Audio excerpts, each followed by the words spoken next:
사무엘상 8장 1절로 3절입니다.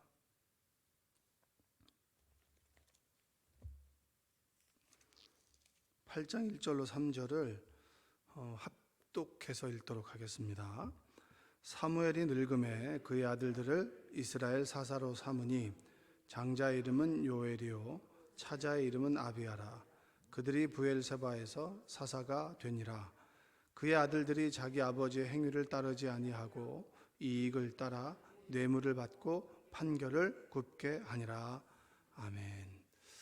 오늘도 하나님의 은혜가 여러분의 삶 가운데 함께하기를 주님의 이름으로 축복합니다. 7장과 8장의 시간의 갭이 굉장히 좀 깁니다. 7장에서는 사무엘이 어떻게 보면 하나님의 말씀으로 이스라엘 민족을 이제 리드해 나갑니다. 그리고 그 리드해 나가는 것에 하나님께서 함께 하셔서 그들이 살아계신 하나님의 능력을 경험하게 되죠. 그게 어떻게 보면 사사시대의 민족의 단위로 하나님을 경험했다라고 하는 것은 그 민족의 그 세대 그 동시대의 사람들은 하나님을 직접 체험했기 때문에 한 단계 신앙이 업그레이드가 되는 거죠. 우리 공동체 가운데 예전에 이제 제가 있었던 교회에 저랑 나이가 같은 집사님이죠. 그러니까 지금 시간으로 따지면 한 8년 9년 됐는데 갑자기 마비가 일어난 거예요. 마비가 일어나가지고 병원에 갔는데 심장이 멈춰버린 거예요. 심장이 멈춰버려가지고 그때 교회가 난리가 났었어요. 정말 열심히 교회 생활을 했고, 그리고 어머니가 한 20몇 년을 교사 생활을 했고, 그리고 20살 때부터 군대에 갔다 온 기간을 제외하고 난 다음에 한 20년 이상을 교사를 했었거든요. 그러니까 좀 쉽지 않아요. 남자 집사님인데 아이를 낳고부터 계속 쭉 교사 생활을 한 거예요. 열심히 신앙 생활을 했고 참 바른 생활을 했는데 갑자기 심장이 멈춰버린 거죠. 그 이유가 이제 뭐 여러 가지가 있겠지만 결국에는 뭐 중환자실에 갔었고, 그리고 중환자실에서 심장이 멈췄기 때문에 제 기능을 회복하기는 어려울 겁니다. 정상인으로 살아가기는 좀 어려울 겁니다 라는 얘기를 들으니까 더 절망하는 거예요. 그때 이제 40대 거의 40 정도 됐을 때니까 그게 얼마나 그게 힘들까요? 주변에 있는 와이프도 30대였고 애들도 되게 어리고 딸 둘이었거든요. 교회가 기도를 정말 많이 했죠. 근데 감사하게도 이제 갑자기 심장이 멈췄을 때 심장을 뛰게 해주는 그 기계를 달고 나왔는데 정상이 된 거예요. 정상이 됐죠. 그걸 경험했던 사람들이 주변에 하나님을 제대로 몰랐던 사람들, 그리고 긴가민가 했던 사람들도 하나님이 정말 살아계시는구나, 이건 의학적으로 설명을 할 수가 없거든요. 원래 심장이 멈춰인 상태에서 병원에 갔으면 뭐가 하나 기능이 제대로 돌아오지 않는 게 당연한 거거든요. 저도 제 친구가 이제 대학교 때 갑자기 이게 뇌에 있는 혈관이 터져가지고 뇌출혈이 일어났습니다. 그래서 의사들이 정상으로 돌아오지 못할 겁니다 라고 했는데 그 친구가 지금 제대로 목회 생활을 하고 있어요. 근데 처음에는 막 건망증도 있고 이랬는데 굉장히 두려웠죠. 근데 그런 걸 경험하게 되면서 제가 느끼는 건 뭐냐면, 내가 직접 하나님을 당사자가 아니라도 내 주변에 가까운 사람들이 하나님의 역사를 체험하게 되면서 하나님이 살아계시는구나, 뭔가 설명을 할 수 없지만 하나님이 내 곁에 아주 가까이 계시는구나 라고 하는 걸 내가 체험하고 간접 체험을 하는 것이죠. 그 전에 그 집사님도 그 교회가, 그 아동부 부서가 교사들이 열심히 기도했는데 하나님께 그 기도를 들어주신 거잖아요. 공동체가 성장을 하는 거예요. 우리 교회가 교우들이 정말 어려운 가운데 하나님을 경험했어. 사업적으로 정말 망해야 되는데 하나님께 누가 도우심을 통해서 사업장이 승승장구해. 저는 사업장 예배를 드리기 때문에 그걸 많이 봤어요. 이거 희망이 없는데? 근데 희망이 없어 끝났다라고 하는 그 시점에 하나님께서 정말 투자를 받게 하시고 그래서 회사가 점점 더 성장해 나가는, 투자를 받아도 1, 2억을 받았는데 지금 100억을 받는, 그걸 제가 봤거든요. 제가 보기에는 사업을 잘 모르기 때문에 이제 더 이상은 안 될 것 같은데 하나님께서는 그때마다 하나님의 사람들을 통해서 그 회사를 굴러가게 하시더라. 그럼 여러분, 그걸 바라본 주변에 있는 사람들은 하나님이 살아계시는 것을 고백하게 됩니까? 고백하게 됩니까? 고백하게 되죠. 하나님이 없고 자신의 소견에 오른 대로 살아가던 사사시대에 사무엘이, 여러분 회개하십시오. 여러분 하나님 앞에 올곧게 서야 됩니다. 하나님을 제대로 믿지 않는다면 우리의 삶은 엉망진창이 됩니다. 아스타롯을 버리고 바알을 버리십시오. 여러분 돈 앞에서 우쭐대지 마십시오. 하나님을 쫓아 살아가지 않으면 우리에게 희망이 없습니다 라는 말이 먹힌 거예요. 그래서 그들이 회개하면서 기도하게 될 때, 블레셋이 쳐들어왔을 때 하나님께서는 우레를 내려서 그들을 쫓아보냈죠. 이 공동체가 하나님께서 살아계시는구나, 할렐루야, 그걸 경험하게 된 거예요. 업그레이드가 됐죠. 아, 하나님 살아계신 거 맞아. 귀로만 들었던 하나님을 눈으로 보게 된 거예요. 여러분, 우리 인생 가운데 체험이라고 하는 것이 참 중요하죠.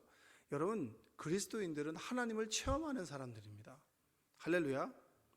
여러분이 기도 가운데 하나님을 만나잖아요. 불안하고 두려웠는데 하나님께 기도했더니 내 마음에 평안이 찾아와서, 이거 기적인가요? 기적이 아닌가요? 여러분, 하나님의 입장에서 보면은 홍해가 갈라지는 거나 내 마음에 평안이 찾아오는 거나 똑같은 하나님의 기적 아니겠습니까? 여러분의 마음을 누가 평안하게 해요? 사람을 보며 세상을 볼 땐 만족함이 없죠. 여러분의 자녀가 100% 만족되는 자녀가 누가 있겠습니까? 그리고 남편도, 세상이 여러분 마음에 드는 사람이 누가 있겠어요? 평안과 기쁨이 없는데 하나님께 그 문제를 가지고 기도했더니 남편이 변화되지도 않아. 그리고 세상이 변화되지도 않는데 내 마음이 평안해요. 그럼 하나님의 기적이죠. 그럼 내가 하나님을 만났다, 하나님을 체험했다라고 우리는 고백을 하는 겁니다. 그 위대했던 사무엘이 정신없이 여러분 미스바에서, 라마에서, 그 다음에 실로에서 돌고 돌면서 사람들에게 하나님이 살아계신 걸 경험케 하고 하나님 말씀을 가르쳤던, 어떻게 보면 그 시대의 영웅이 사무엘이었습니다. 한나를 통해서 기도 가운데 잉태됐고 성전에서 자랐고, 엘리가 만나지 못했던 하나님을 사무엘은 만났고, 그가 하는 말이 땅에 떨어지지 아니했다라고 하는 그런 고백이 사무엘에게 있었단 말이에요. 그 사무엘의 가정생활이 어떠냐는 거죠. 가정생활이. 여러분, 우리가 조용기 목사님 훌륭하신 분입니다. 물론 욕하는 분도 있어요. 사람이, 과가 없는 사람이 어디 있겠습니까? 그러나 공은 여러분 있는 거죠. 과와 공을 다 같이 봐요. 과오를 다 같이. 과오가 있지만 그 사람이 했던 좋은 행동도 같이 봐야 되는 거죠. 근데 조영기 목사님에게 가장 안타까웠던 것은 자녀 아니겠습니까? 근데 그 문제가 뭐 조영기 목사님에게만 그렇겠어요? 저에게도 해당되고 여러분에게도 해당되는 거 아니겠습니까? 1절 한번 읽어볼까요? 사무엘이 늙음에 그의 아들들을 이스라엘 사사로 삼으니. 사무엘이 늙었습니다. 여러분들도 시간이 지나가면서 늙죠. 저도 마찬가지고, 여러분은 오늘 여러분이 살았던 인생 가운데 가장 긴 그리고 오랜 인생을 사는 거 아닙니까? 오늘 주어진 하루가. 사무엘도 늙었습니다. 그가 하나님을 향해서 쭉 열심히 살았어요. 12장에 보면 사무엘이 사람들 앞에 항변합니다. 그 내용 여러분, 반박하는 사람이 아무도 없어요. 나 정말 깨끗하게 살았다, 하나님 앞에 올곧게 서 있었다, 사람들이 얘기할 수가 없어요. 그만큼 사무엘은 하나님 앞에서 올곧게 살았던 사람이에요. 근데 중요한 것은 자녀들을 사사로 세웠습니다. 그리고 자녀를 낳았을 때 내가 만났던 하나님, 그 하나님을 조차 살아가도록 그 자녀의 이름을 정말 멋지게 지었어요. 2절 한번 읽어볼까요? 2절 읽겠습니다. 시작. 장자의 이름은 요엘이요 차자의 이름은 아비야라. 그들이 부엘세바에서 사사가 되니라. 장자의 이름이 뭐라 그랬습니까? 요엘이죠, 요엘. 그리고 차자의 이름이 뭐죠? 아비야예요, 아비야. 요엘이라고 하는 뜻은 여호와는 하나님이시다. 그 다음에 아비야는 뭐죠? 하나님은 내 아버지시다. 그러니까 따지고 보면 여호와 하나님이 내 아버지시다, 이런 뜻이에요. 한번 따라서 해볼까요? 여호와 하나님이 내 아버지시다. 근데 이게 무슨 뜻입니까? 하나님이 내 아버지가 되신다라고 하는 게 무슨 뜻이죠?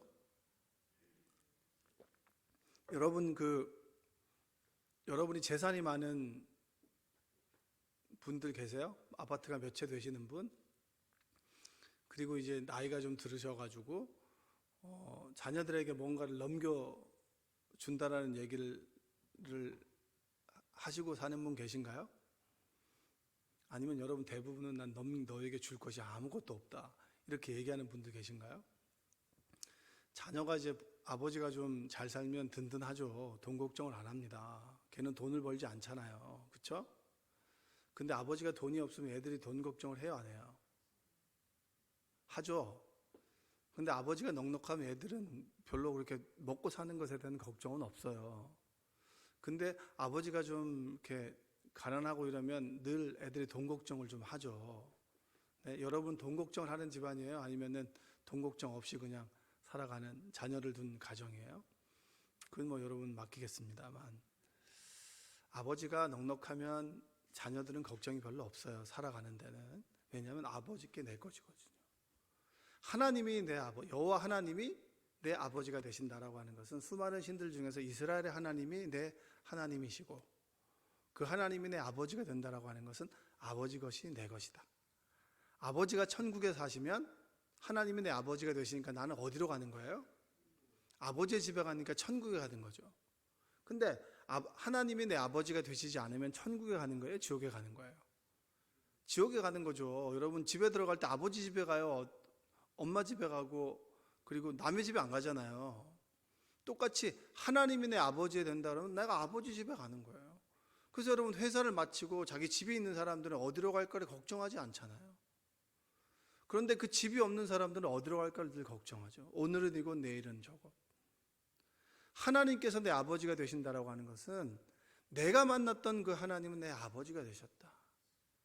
나는 늘 그 아버지와 동행했고 함께 살아갔다. 그 하나님께서 내 삶 속에 함께 하셨고 내가 힘들고 어려울 때마다 길이요 진리요 생명이 되셨다. 할렐루야. 그 하나님이 내 아버지가 되셨으니 너희들도 여호와 하나님을 아버지로 모시고 살아가라 라고 해서 요엘과 아비야라고 지었습니다. 근데 그 이름과 다르게 살았던 사람들이 바로 아들들이잖아요. 3절 한번 읽어볼까요? 그의 아들들이 자기 아버지의 행위를 따르지 아니하고 판결을 굽게 하니라. 그의 아들들이 자기 아버지의 행위를 따르지 아니했다. 그러면 여러분 사람들이 욕할 수 있잖아요. 사무엘이 자식 교육을 똑바로 못 시켰구나. 여러분들 보면은 뭐 목사님들한테 손가락질 하는 사람들이 있죠. 목사님들이 뭐 목회는 열심히 해도 자식을 잘못 키웠어. 욕할 필요 없어요. 다 똑같아요. 목사님에게도 그 아들이 있고 여러분에게도 그 아들이 있고 딸이 있고 똑같잖아요. 자식을 그만큼 키우기는 어렵습니다. 성경을 관통하는 큰 주제가 하나가 있다면 아브라함부터 쭉 믿음의 계보가 내려왔을 때 그때 중요한 건 신앙의 계승입니다. 내가 만났던 하나님을 내 자녀가 얼만큼 믿고 따르고 있는가. 인생에 어떻게 보면 성공을 나눴을 때 그 성공이 뭐냐? 하나님 앞에 이제 부름을 받게 됐을 때 내 자녀가 정말 하나님 앞에 올곧게 서 있는가?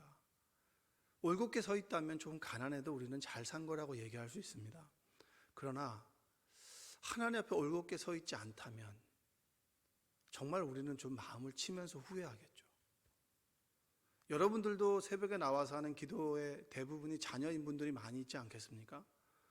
그건 여러분이 잘 살아왔건 잘못 살아왔건 간에 우리의 기도의 대부분은 자녀일 수밖에 없어요. 그만큼 내가 내 자녀에게 신앙을 가르친다라고 하는 것이 좀 어렵다라고 하는 겁니다. 내가 가르쳐도 세상이 그를 흔들어 놔버리면 흔들리는 거예요. 저 가까운 사람 중에 한 사람이 있습니다. 가정이 있는데 뭐 열심히 교회 생활했는데 11조 생활을 안 했어요. 잘.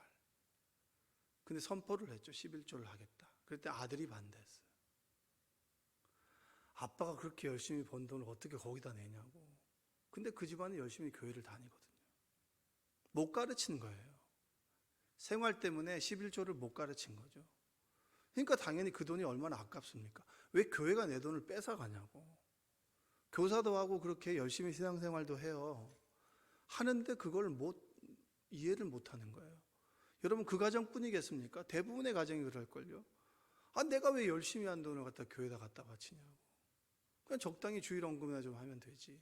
감사 헌금이나 하면 되지. 왜 11조 그렇게 큰 돈을 바치냐고.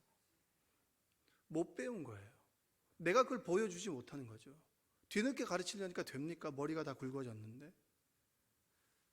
이 아들들이 뭘 했냐면 뇌물을 받아요. 뇌물을 받아서 사사로서 하나님의 공평과 하나님의 정의와 그리고 하나님에 대한 신뢰를 무너뜨려 버렸어요.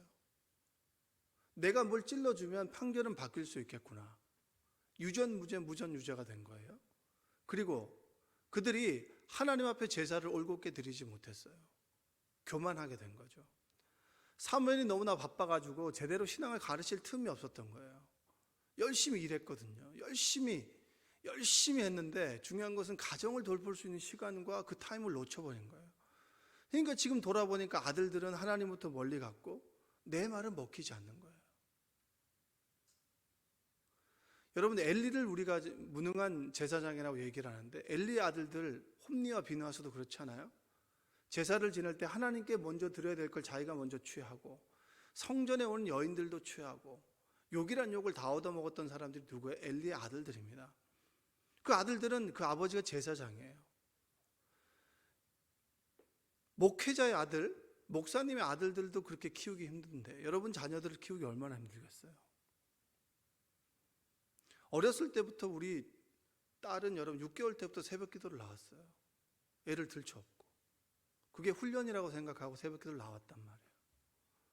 그 딸에게도 여러분 하나님이 살아계신다라고 하는 걸 가르치는 게 그게 참 어려워요. 사춘기가 되니까. 그리고 좀 시간이 가면 갈수록 하나님에 대한 것이 다 잔소리가 돼버리는 거예요. 얼마나 자녀를 키우는 게 힘들겠습니까, 여러분? 그래서 광야에서 왜 20살 이상 되는 사람들이 광야에서 왜 죽었을까요? 가난에 들어가는 것 앞에서 그들은 거인과 같아서 우리는 그들에게 있어서 밥입니다. 아니, 메뚜기 같습니다. 우리는 그들이 우리의 밥입니다. 믿음으로 결단했던 사람들은 살았지만 그렇게 결단하지 못한 사람들은 죽었어요. 20살 밑에 애들을 왜 살렸는지 아세요? 그들은 아직까지 말랑말랑하니까. 그들은 가르치면 바뀔 수 있는 가능성이 있으니까 살려두신 거고, 머리가 굳어서 자기 생각대로 살아가는 사람들은 희망이 없기 때문에 광야에서 죽음을 맞이한 거예요. 그 이유가 뭐죠? 신앙의 계승인 거예요. 이들은 하나님에 대한 신앙을 받아들일 수 있다. 그러나 더 이상 받아들일 수 없는 사람은 나도 희망이 없어라고 하는 메시지를 주신 겁니다. 여러분은 어떠신가요? 여러분은 하나님의 살아계심을 받아들이나요? 너무나 감사하죠. 근데 우리 자녀들에게는 어떨까요? 그걸 가르치고 있나요? 저는 목사이지만 제대로 가르치지 못할 때도 있습니다. 자기 전에 항상 감사에 대한 고백을 하고 함께 기도를 하죠. 근데 그 기도가 너무 형식적일 때가 많아요. 그리고 내가 내 스스로 목사로서 그리스도인으로서 아버지의 모습을 못 보여줄 때가 많아요. 실망시켜줄 때도 많다는 얘기죠. 여러분들도 마찬가지일 거예요. 우리나라가 선교사를 참 많이 보냅니다. 선교사를 많이 보내고 그리고 타국에 복음을 많이 전하죠. 여러분, 우리가 선교사를 많이 보내는 것만큼 우리가 기억해야 될 것은 뭔지 아세요? 선교는 먼 나라 가서 하는 게 아니에요. 여러분의 가정에서 하는 게 선교예요. 우리 아이들을 보면 여러분, 선교사는 가정에다 파송해야 되는 거지 외국에다 파송해야 될 게 아니에요. 이제는 여러분의 가정 속에서 여러분들이 선교사가 되어야 된다는 얘기예요. 믿지 않는 남편을 전도하기 위해서 끊임없이 여러분 기도해야 되고요.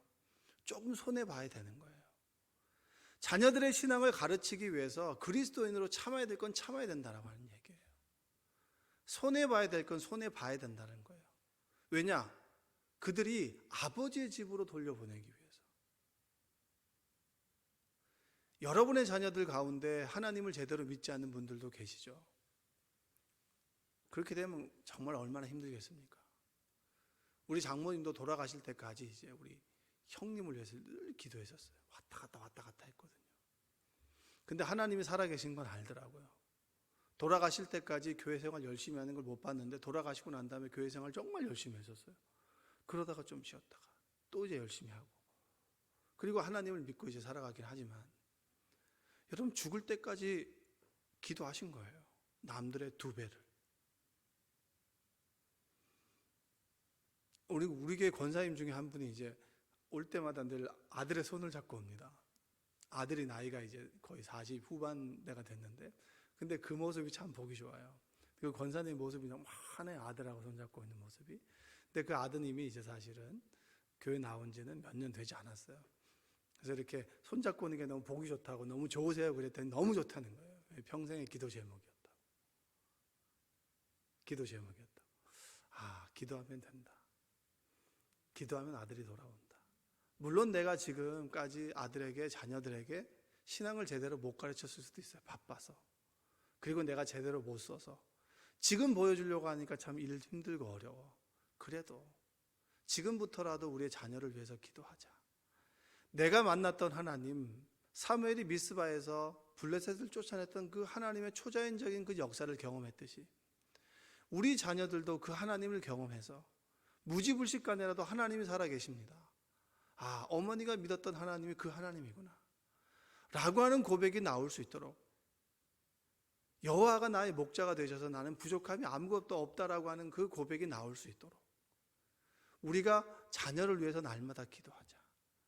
그리고 그리스도인으로서 정말 올곧게 서는 모습을 제대로 보여주자. 그리고 자녀들 앞에서 손해보더라도 하나님께서 하라고 하시면 그대로 하자. 왜냐? 그것이 우리 후손들에게 신앙을 물려줄 수 있는 가장 최선의 방법일 수밖에 없다는 겁니다. 여러분, 자녀를 위해서 기도하는 여러분들 되시기 바랍니다. 자녀가 믿는다면 태어나지 않는 손자, 손녀를 위해서라도 기도를 쌓아두는 여러분들 되시기 바랍니다. 여러분, 영적인 법칙이 뭔가요? 심은 대로 거두는 거 아닌가요?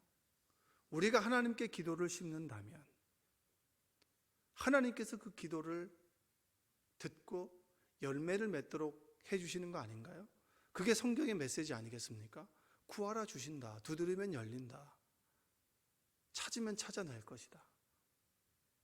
여러분의 자녀들이 듣지 않는 것 같고 그리고 먹히지 않는 것 같는다 할지라도 우리가 하나님께 하려면 하나님께서 어느 순간에 그 마음을 만져주시고 상황을 바꾸어 주셔서 그 믿지 않던 자녀가, 믿음이 연약한 자녀가 하나님께로 돌아와 내가 기도했던 그 자리에서 하나님께 기도한다면 우리의 삶은 정말 성공했다라고 말할 수 있습니다. 여러분 자녀에 대한 기도를 게을리하지 않는 여러분들 되시기 바랍니다. 여러분 남편과 여러분 아내 믿음이 연약한가요? 그분을 위해서 날마다 기도하십시오. 그리고 좀 손해보세요. 하나님을 제대로 알 때까지. 하나님께서 여러분들 다 아십니다. 그리고 하나님의 때에 돌아오게 하실 것이고 그것을 믿고 기도하고 살아갈 수밖에 없는 것이 우리의 그리스도인의 삶입니다. 끊임없는 신앙의 계승이 이루어지지 않았을 때 그때 어떻게 됐죠? 이스라엘은 암흑기가 돌아왔죠. 우리 세상이 이렇게 어둡다라고 얘기할 때는 뭐예요? 그리스도인들이 침묵하고 있기 때문일 수 있습니다.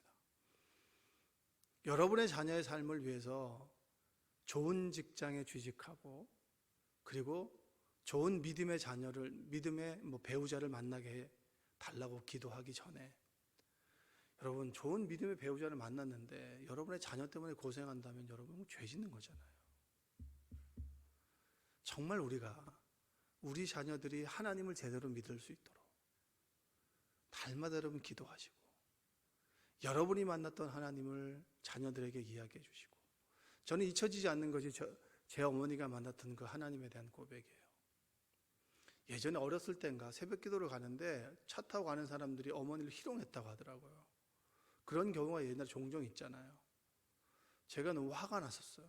새벽 기도를 가지 말라고 어렸을 때, 초등학교 5학년 때인가. 그 왜 가냐고. 가야 된다고. 걸어서 갔는데 버스 정류장이나 내정거장을 늘 걸어서 갔거든요, 어머니가. 왜 걸어갔겠어요? 새벽 기도 올 때 보니까 제가 그 이유를 알겠더라고. 기도하지 않으면 안 되니까. 세상을 나 홀로 살아가야 되는데 기도하지 않고 어떻게 새 자녀를 키워요? 가난한데. 그러니까 아버지 앞에 가서 눈물 흘리면서 힘들고 어려울 때마다 철야 기도하는 거죠. 여러분 낮에 오다 보면 여러분 여기 와서 기도하는 사람들 많아요. 무슨 기도하겠어요? 자녀를 위해서 기도하지 않겠어요? 전 그 기도를 하나님께서 들어주신다고 믿습니다. 사무엘의 말이 하나도 땅에 떨어지지 아니했다 했던 그 고백처럼 여러분의 기도가 땅에 떨어지지 않아요. 기도를 쉬지 마십시오. 끊임없이 하나님이 들어주실 때까지 기도하세요. 저는 하나님께서 역사하실 줄로 믿습니다. 제가 믿는 하나님은 제 기도를 들어주시지 않는 분이 아니에요.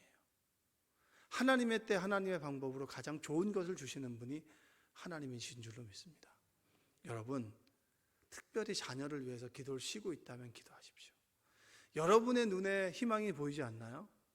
하나님께서 역사하시면 바꿔주십니다. 좋은 부모가 되십시오. 믿음의 부모가 되시고요. 믿음의 부모로서 자녀를 위한 기도를 게을리하지 마십시오. 여러분의 기도에 하나님께서 응답 주실 줄로 믿습니다. 따라서 내가 기도하면 하나님이 들으십니다. 기도하겠습니다. 사랑과 은혜가 풍성하신 아버지 하나님 감사합니다. 오늘 귀한 말씀을 통해서 깨닫게 하여 주시옵소서. 자녀를 위해서, 가정을 위해서, 남편을 위해서, 아내를 위해서, 내 가족을 위한 기도를 쉬지 않도록 주님 도와주옵소서. 내 자녀가 하나님 앞에 올곧게 설 수 있도록, 또한 내 자녀가 하나님 앞에 올곧게 서기 전에 내가 먼저 하나님 앞에 올곧게 서도록 주님 도와주시옵소서.